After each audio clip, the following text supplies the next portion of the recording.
It's also crucial to understand her past relationships, or at the very least, how they ended. This intel is gold for our strategy. Then, we analyze your own history with her before crafting a tailored action plan to win her back. But here's where I hit a wall, even when a guy opts for my premium coaching program, where we build a plan, execute it, and start seeing results, he remains hyper-focused on the getting her back phase. Meanwhile, I'm hammering this point. Focus on how you'll sustain the relationship after she returns. She will come back. I'm ready to guide him, answer every question, but his tunnel vision ignores this. And what happens next? She returns. He ghosts my radar. 2 months later? A panicked call. She's doubting us again. We dissect his actions and, surprise, it's like our coaching never happened. That's why I'm stressing this up front.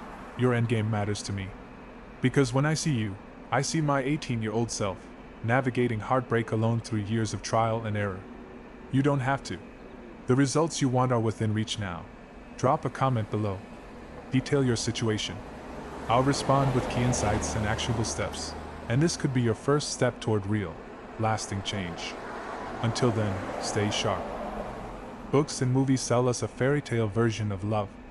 After years in relationship psychology, I've yet to witness nobility from someone who's lost interest. My initial plan was to break down the exact mechanics of winning an ex back. But here's the hard truth. Even if I printed a step-by-step manual and handed it to every heartbroken guy, maybe 30% would succeed, and half of those victories would be temporary. Why? Think about your career or hobby. How many years did it take to master? How many mistakes, wrong turns, and delusions did you endure, whether in the gym or the recording studio? Getting an ex back demands that same level of skill, except you're expected to perform like an Olympic athlete or compose a symphony on your first try. And you're not allowed to fail, because you don't want theory. You need results now. Here's another brutal truth up front. Our first move isn't about you. It's a forensic analysis of her. Because the exact same action, a text, a gift, silence, carries completely different meaning depending on the woman.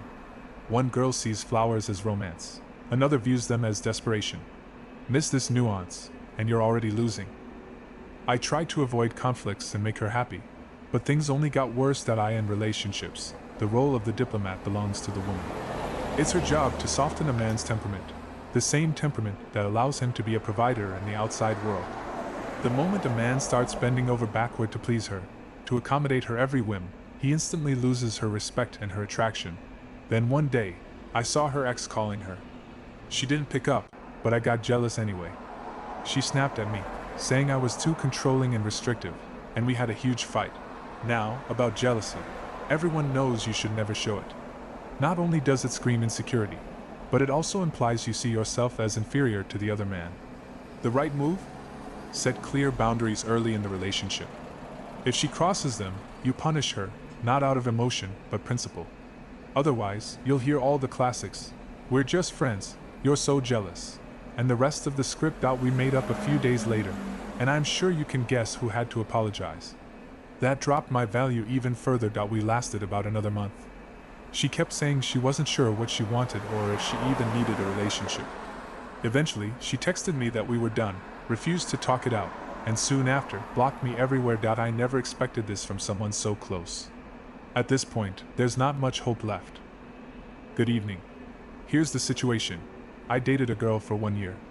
I'm 26, she's 19, a 7-year age gap. Typically, younger women who prefer older men either grew up without a father figure or lacked paternal affection in childhood. Based on this, we can determine the optimal behavioral model for the guy to match this girl's needs. We met online.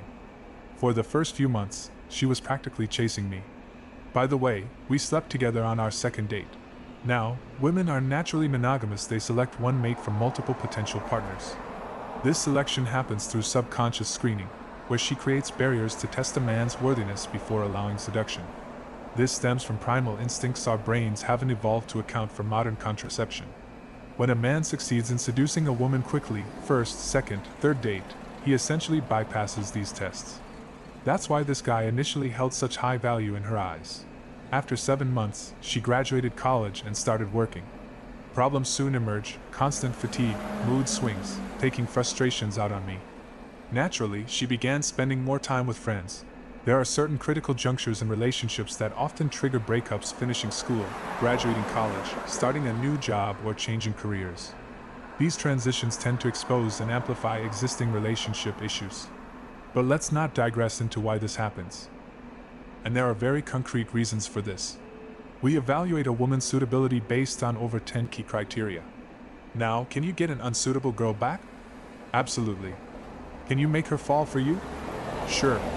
But a relationship with her will be like a roller coaster with no predictable ending. Now, the second parameter. Why do we often chase even unsuitable exes? Because of neurotic attachment. When a woman's perceived value becomes so inflated in your mind that no other woman seems appealing. The only way out of this trap? Make her available again. Because unavailability is the ultimate driver of perceived value. Let me prove this in 15 seconds. Think back to all the women you've dated. Who held the most power over you? Who made you dream of commitment, kids, and forever? I'll bet it was either the one who was emotionally unavailable, the one who dumped you, the one who never loved you back. Love is instinct, and instincts are easy to manipulate. Today I received a message, nothing extraordinary, but perfect for demonstrating basic analysis.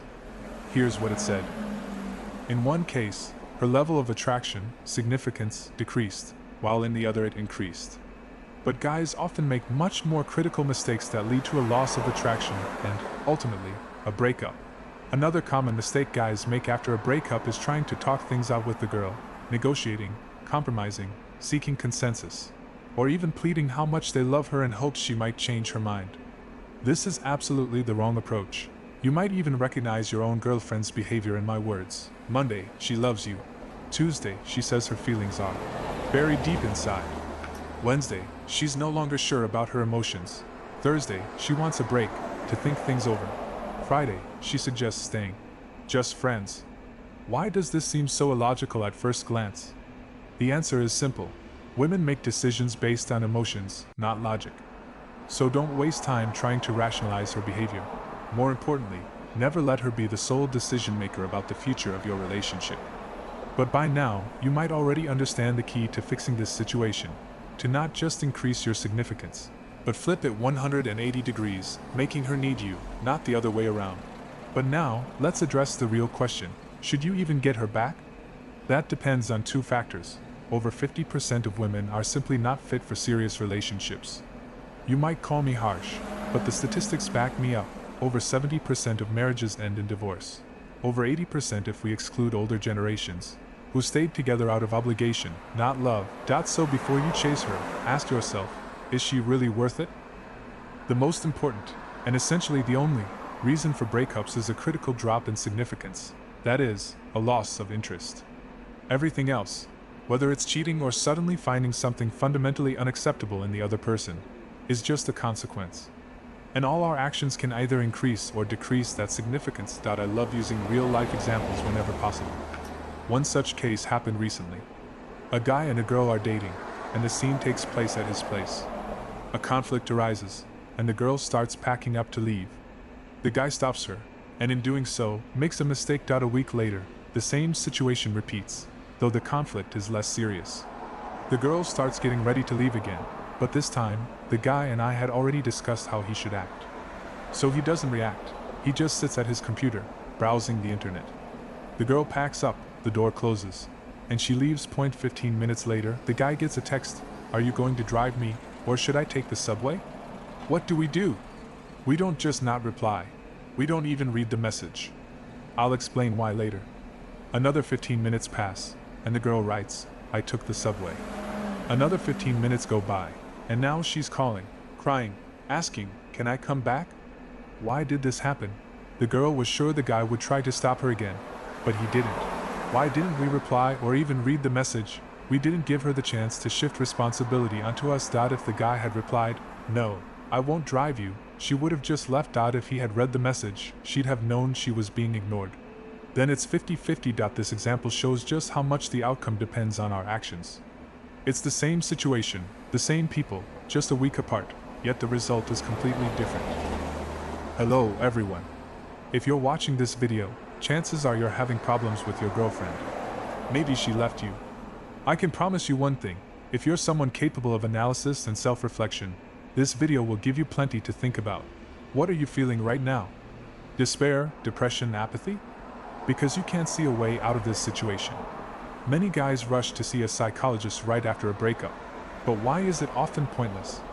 Because the scope of a general psychologist's expertise is limited to making the breakup less painful for you by working with your subconscious thoughts.